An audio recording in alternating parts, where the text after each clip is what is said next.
Ever had a head-on encounter with a mathematical limit that just seems impossible to solve? Well, you're not alone. This is where indeterminate forms come into play.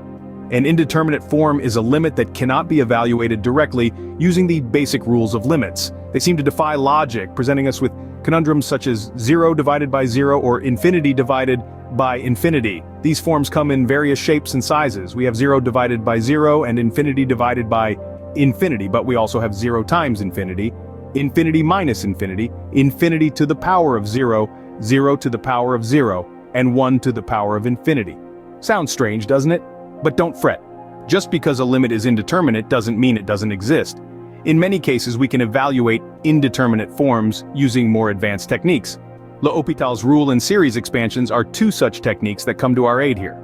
Consider these examples of indeterminate forms. The limit as x approaches 0 of sine of x divided by x, or the limit as x approaches infinity of x squared divided by e to the power of x. These are just a couple of examples, but there are countless indeterminate forms out there waiting to be solved. So, how do we solve these seemingly impossible limits? Here are some tips. Firstly, attempt to simplify the expression before evaluating the limit. For instance, the limit as x approaches 0 of sine of x divided by x can be simplified to the limit as x approaches 0 of cosine of x, which is not indeterminate. If the limit remains indeterminate, then it's time to deploy L'Hopital's rule.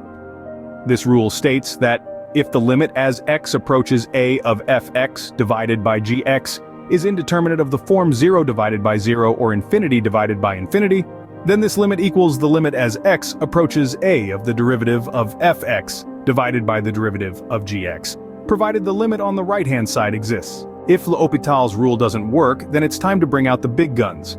Consider using series expansions or other techniques. Remember, evaluating indeterminate forms can be a daunting task. There's no one-size-fits-all approach. But with the techniques described above, you have a solid starting point. So next time you encounter an indeterminate form, don't despair. Just remember that every limit, no matter how impossible it seems, is just a problem waiting to be solved.